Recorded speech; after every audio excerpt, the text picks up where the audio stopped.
akan menjelaskan tentang apa sih itu HIV/AIDS pada ibu hamil. Sebelumnya kita harus mengetahui apa itu pengertian dari HIV atau definisi dari HIV itu sendiri. HIV atau kepanjangan dari Human Immunodeficiency Virus adalah virus yang menyerang sel darah putih atau limfosit di dalam tubuh manusia. Limfosit atau sel darah putih berfungsi membantu melawan bibit penyakit yang masuk ke dalam tubuh. HIV menyerang sistem kekebalan tubuh dan menyebabkan AIDS. HIV atau virus HIV menyerang satu jenis sel yang ada di dalam tubuh manusia, yaitu sel T, yang merupakan panglima tertinggi sistem pertahanan tubuh manusia yang akan memberi perintah kepada sel-sel pertahanan tubuh manusia yang lainnya. Jika sel ini diserang dan dilumpuhkan terlebih dahulu oleh virus HIV, maka imunitas tubuh manusia akan kacau dan sangat rawan diinfeksi oleh virus-virus yang lain.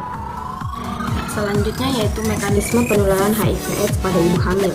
HIV/AIDS adalah penyakit infeksi yang disebabkan oleh Human Immunodeficiency Virus. Virus ini menyerang sel T dalam sistem imun yang tugas utamanya adalah melawan infeksi. Virus penyebab HIV menyebar dari satu orang ke lainnya lewat pertukaran cairan tubuh seperti darah, air mani, cairan praejakulasi, dan cairan vagina yang notabene sangat lumrah terjadi saat hubungan seksual. Berdasarkan laporan Kementerian Kesehatan tahun 2017, ada tren kenaikan jumlah kasus HIV pada ibu rumah tangga. Seperti dikutip dari The Jakarta Post, Amy Yuliana dari Komisi Pencegahan AIDS di Surabaya mengatakan jumlah ibu rumah tangga yang mengidap HIV/AIDS lebih banyak ketimbang kelompok wanita pekerja seks komersil. Besarnya angka ini kemungkinan dipengaruhi oleh kerutinan berhubungan seksual dengan suami yang positif HIV. Selanjutnya yaitu penularan HIV/AIDS dari ibu ke bayi. HIV virus penyebab AIDS dapat menular dari ibu yang terinfeksi HIV ke bayinya yang baru lahir. Menurut WHO, sampai 30% bayi lahir dari ibu yang terinfeksi HIV akan tertular HIV kalau ibunya tidak memakai terapi antiretroviral atau ART. Bila ibu terinfeksi HIV menyusui bayi, resiko keseluruhan naik menjadi 35-50%. Ibu dengan viral load HIV yang tinggi lebih mungkin menularkan infeksi pada bayinya. Kebanyakan ahli menganggap bahwa risiko penularan pada bayi sangat amat rendah bila viral load ibu di bawah 1000 waktu melahirkan. Walaupun janin dalam kandungan dapat terinfeksi, sebagian besar penularan terjadi dalam proses melahirkan. Bayi lebih mungkin tertular jika persalinan berlanjut lama. Selama persalinan, bayi dalam keadaan berisiko tertular oleh darah ibunya. Harusnya diketahui bahwa seorang laki-laki dengan HIV tidak menularkan virusnya langsung pada bayi. Namun laki-laki tersebut dapat menularkan pasangan perempuan waktu berhubungan seks untuk membuat anak. Yang selanjutnya yaitu waktu dan resiko penularan HIV/AIDS dari ibu ke anak. Seorang ibu hamil yang dinyatakan positif HIV/AIDS dapat menularkan virus tersebut pada bayinya selama kehamilan, persalinan, atau menyusui. Paling mudah ditularkan melalui darah bayi atau janin dalam kandungan, makan lewat tali plasenta. Peristiwa ini menjadi tempat darah bertukar karena virus HIV/AIDS ada di dalam darah. Itulah proses penularan HIV/AIDS dari ibu ke janin. Selain tertular dalam kandungan, biasanya anak juga bisa mendapat HIV saat persalinan. Pada tahap ini, bayi dapat tertular dalam atau cairan milik ibu yang telah terinfeksi HIV. Biasanya cairan ini mungkin telah terminum oleh bayi sehingga virus yang terdapat di dalamnya mulai menginfeksi. Dan selanjutnya yaitu faktor resiko yang dapat mempengaruhi penularan HIV/AIDS dari ibu ke anak. Yaitu menurut CIDR20 faktor risiko penularan HIV dari ibu ke anak diantaranya adalah faktor ibu, faktor bayi, dan faktor tindakan obstetrik, dan yang selanjutnya yaitu pencegahan penularan HIV/AIDS pada ibu dan anak. Mengeluarkan pedoman yang direvisi pada tahun 2006. Menurut WHO, bukti baru yang penting telah muncul mengenai penggunaan profilaksis antiretroviral atau ARV. Langkah tersebut ditunjukkan untuk pencegahan penularan HIV dari ibu ke anak dan praktik pemberian makan yang aman untuk bayi yang terpajan HIV. Pada AIDS 2010, WHO merilis pedoman baru tentang PMTCT dan praktik pemberian makan bayi. Jika diterapkan secara luas, Pedoman ini akan memberikan dasar untuk intervensi PMTC yang lebih efektif di rangkaian terbatas sumber daya dan secara virtual akan menghilangkan jumlah infeksi HIV pediatri baru untuk pertama kalinya. Pencegahan penularan HIV dari ibu ke anak dianggap sebagai tujuan kesehatan masyarakat yang realistis. Adapun juga pencegahan penularan HIV/AIDS pada ibu dan anak berdasarkan Spritia 2015 diantaranya yaitu penggunaan ART, menjaga proses kelahiran tetap singkat waktunya, makanan bayi. Adapun etiologi atau penyebab dari HIV itu sendiri yaitu disebabkan oleh Human Immunodeficiency Virus atau HIV, termasuk penyakit infeksi yang mengancam jiwa. Human Immunodeficiency Virus atau HIV merupakan virus RNA dari famili retrovirus dan subfamili lentivirusae. Dikenal ada serotipe HIV yaitu HIV1 dan HIV2. Secara morfologis, HIV1 berbentuk bulat yang terdiri atas bagian ini dan selubung. Molekul RNA dikelilingi oleh suatu kapsid berlaps 2 dan suatu membran selubung yang mengandung protein. Komponen membran luar tersusun dari 2 lapis lipid dan terdapat glikoprotein spesifik menyerupai jarum yang terdiri atas GP120 yang mampu berinteraksi dengan reseptor CD4 serta koreseptor CXCR4 dan CCR5 yang terdapat pada sel target dan GP41 yang mendorong terjadinya fungsi membran HIV dengan membran sel target. Acquired Immunodefficiency atau AIDS merupakan kumpulan gejala penyakit akibat menurunnya sistem kekebalan tubuh oleh virus yang disebut Human Immunodeficiency Virus atau HIV. HIV menyerang jenis sel darah putih yang menangkali infeksi. Sel darah putih tersebut termasuk limfosit yang disebut T4 atau T penolong atau T helper atau juga sel CD4 HIV. Tergolong ke dalam kelompok retrovirus subkelompok lentivirus. Dikatakan kelompok lentivirus karena virus ini mempunyai kemampuan dapat membentuk DNA dari RNA virus sebab mempunyai enzim transkriptase revisi. Enzim ini dapat menggunakan RNA virus sebagai template untuk membentuk DNA yang kemudian berintegrasi dalam kromosom host pairs dan selanjutnya bekerja sebagai dasar untuk proses replikasi HIV. Atau dapat dikatakan mempunyai kemampuan mengcopy cetak materi genetik diri dalam materi genetik sel-sel yang ditumpanginya, dan melalui proses ini HIV dapat mematikan sel-sel T4. Adapun komplikasinya yang pertama yaitu virus human papilloma dan penyakit cervix, yang kedua virus herpes simplex, yang ketiga kankeroid, dan yang keempat candida vagina, dan yang terakhir sifilis. Adapun pemeriksaan diagnostiknya, yang pertama pemeriksaan laboratorium darah meliputi trombosit eopenia, yang kedua anemia, yang ketiga HDL, dan yang terakhir jumlah limfosit total. EIA atau EUSA dan tes western blot positif tetapi invalid. EIA atau EUSA mendeteksi antibodi terhadap antigen HIV. Tes western blot mendeteksi adanya antibodi terhadap beberapa protein spesifik HIV. Yang ketiga yaitu kultur HIV dengan sel monokulear darah perifer, dan bila tersedia plasma dapat mengukur beban virus. Yang keempat, tes reaksi polimer dengan leukosit darah perifer. Ini mendeteksi DNA viral pada adanya kuantitas kecil sel monokulear perifer infeksi. Yang kelima yaitu IVA, Emestican Seropos Invitas. Berikutnya yaitu antigen P24 serum atau plasma. Ini peningkatan nilai kuantitatif dapat menjadi indikasi dari kemajuan infeksi. Berikutnya yaitu penentuan imunoglobulin GMA serum kualitatif, dan yang terakhir RIPA mendeteksi protein HIV pemeriksaan prenatal.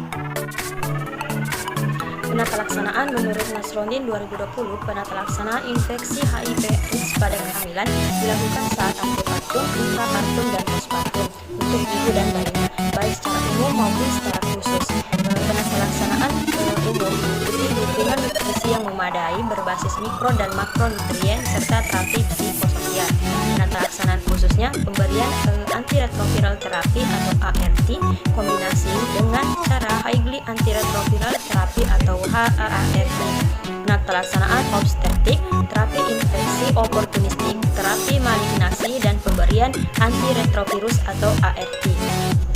Pengkajian keperawatan yang pertama terdiri dari identitas pasien, meliputi nama, usia, jenis kelamin, alamat, pendidikan terakhir, tanggal masuk rumah sakit, tanggal pengkajian, nomor registrasi, diagnosa medis, nama orang tua, usia orang tua, pekerjaan, agama, dan sebagainya. Lalu yang kedua ada data subjektif, yaitu pengetahuan klien tentang HIV/AIDS, lalu data nutrisi seperti masalah cara makan dan berat badan turun, dispnea dan ketidaknyamanan atau lokasi, karakteristik, dan lamanya.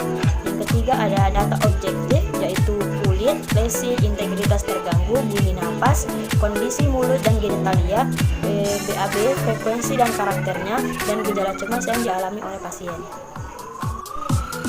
Yang keempat, pemeriksaan fisik terdiri dari pengukuran tanda-tanda vital, pengkajian kardiovaskuler, pengkajian respiratori, pengkajian neurologi, pengkajian gastrointestinal, lalu pengkajian renal, pengkajian muskuloskeletal, pengkajian hematologi, pengkajian endokrin, kaji status nutrisi, kaji adanya infeksi oportunistik, kaji adanya pengetahuan tentang penularan. Yang kelima ada kebutuhan dasar terdiri dari yang pertama yaitu aktivitas atau istirahat, yang kedua sirkulasi, yang ketiga integritas ego, yang keempat eliminasi, yang kelima makanan atau cairan, yang keenam hygiene, yang ketujuh neurosensori, yang kedelapan nyeri atau kenyamanan, yang kesembilan pernapasan, yang kesepuluh keamanan, yang kesebelas seksualitas, dan yang kedua-belas interaksi sosial. Pembahasan yang terakhir adalah mengenai diagnosa keperawatan HIV/AIDS pada ibu hamil. Nah, kita akan membahas yang pertama yaitu mengenai diagnosa keperawatan. Nah, yang pertama diagnosa keperawatan dari HIV/AIDS pada ibu hamil yang pertama yaitu risiko hipovolemia. Nah, risiko hipovolemia itu adalah beresiko mengalami penurunan volume cairan intravaskular, interstisial, dan atau intraselular. Faktor risiko dari risiko hipovolemia ini yaitu kehilangan cairan secara aktif, gangguan absorpsi cairan, usia lanjut, kelebihan berat badan, status hipermetabolik, kegagalan mekanisme regulasi, evaporasi, kekurangan intake cairan, dan juga efek gen farmakologis. Yang kedua adalah risiko defisit nutrisi. Risiko defisit nutrisi itu adalah beresiko mengalami asupan nutrisi tidak cukup untuk memenuhi kebutuhan metabolisme pada tubuh. Faktor risikonya adalah ketidakmampuan menelan makanan, ketidakmampuan mencerna makanan, ketidakmampuan mengabsorpsi nutrien, peningkatan kebutuhan metabolisme, faktor ekonomi misalnya seperti finansial tidak mencukupi, dan yang terakhir adalah faktor psikologi misalnya stres, keengganan untuk makan. Nah, yang kedua adalah risiko infeksi. Risiko infeksi adalah beresiko mengalami peningkatan terserang organisme patogenik. Faktor risiko dari risiko infeksi adalah penyakit kronis misalnya diabetes mellitus, efek ekspor invasif, malnutrisi, peningkatan paparan organisme patogen, lingkungan, ketidakadekuatan pertahanan tubuh premier seperti gangguan peristaltik, kerusakan integritas kulit, perubahan sekresi pH, penurunan kadar siliaris, ketuban pecah lama, ketuban pecah sebelum waktunya, merokok, dan status cairan tubuh. Nah, faktor risiko lainnya adalah ketidakadekuatan pertahanan tubuh sekunder seperti penurunan hemoglobin, imunosupresi, leukopenia, supresi respon inflamasi, dan ketidakadekuatan vaksinasi. Yang keempat adalah ansietas. Ansietas adalah kondisi emosi dan pengalaman subjektif individu terhadap objek yang tidak jelas dan spesifik akibat antisipasi bahaya, memungkinkan individu melakukan tindakan untuk menghadapi ancaman. Penyebab dari ansietas adalah krisis situasional, kebutuhan tidak terpenuhi, krisis maturasional, ancaman terhadap konsep diri, ancaman terhadap kematian, kekhawatiran mengalami kegagalan, disfungsi sistem keluarga, hubungan orang tua, anak tidak memuaskan, faktor keturunan yaitu seperti temperamen mudah teragitasi sejak lahir, penyalahgunaan zat terpapar bahaya lingkungan seperti toksin, polutan, dan lain-lain. Dan penyebab terakhir dari ansietas adalah kurang terpaparnya informasi.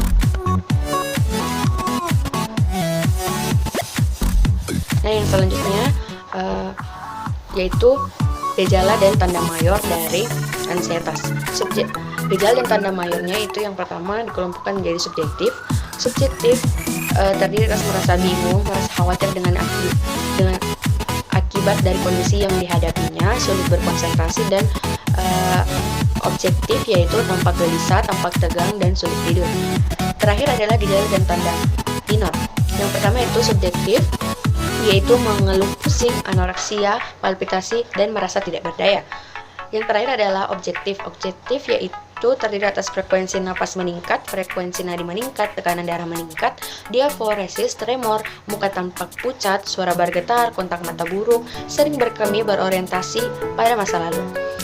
Nah, diagnosa yang selanjutnya yaitu isolasi sosial. Isolasi sosial adalah ketidakmampuan membina hubungan yang erat, hangat, terbuka, dan interdependen dengan orang lain. Penyebab dari isolasi sosial adalah keterlambatan perkembangan, ketidakmampuan menjalin hubungan yang memuaskan, ketidaksesuaian minat dan dengan tahap perkembangan, ketidaksesuaian nilai-nilai dengan norma, ketidaksesuaian perilaku sosial dengan norma, perubahan penampilan fisik, perubahan status mental, ketidakadekuatan sumber daya personal, misalnya disfungsi berduka, pengendalian diri yang buruk. Dan yang terakhir yaitu gejala dan tanda mayor.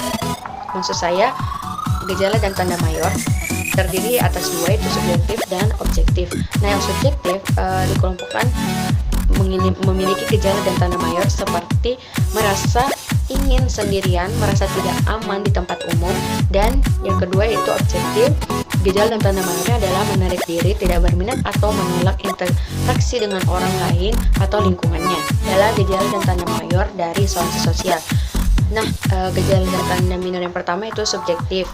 Terdiri atas gejala dan tanda minor seperti merasa berbeda dengan orang lain, merasa asyik dengan pikiran sendiri, merasa tidak mempunyai tujuan yang jelas, dan objektif terdiri atas gejala dan tanda minor seperti afek datar, afek sedih, riwayat ditolak, menunjukkan permusuhan, tidak mampu memenuhi harapan orang lain, kondisi difabel, tindakan tidak berarti, tidak ada kontak mata, perkembangan terlambat, dan tidak bergairah atau merasa lesu. Nah, yang pembahasan terakhir adalah intervensi keperawatan pada ibu hamil dengan HIV/AIDS. Nah, intervensi yang pertama yaitu manajemen hipovolemia dari diagnosa risiko hipovolemia. Nah, manajemen hipovolemia itu adalah mengidentifikasi dan mengelola penurunan volume cairan intravaskular.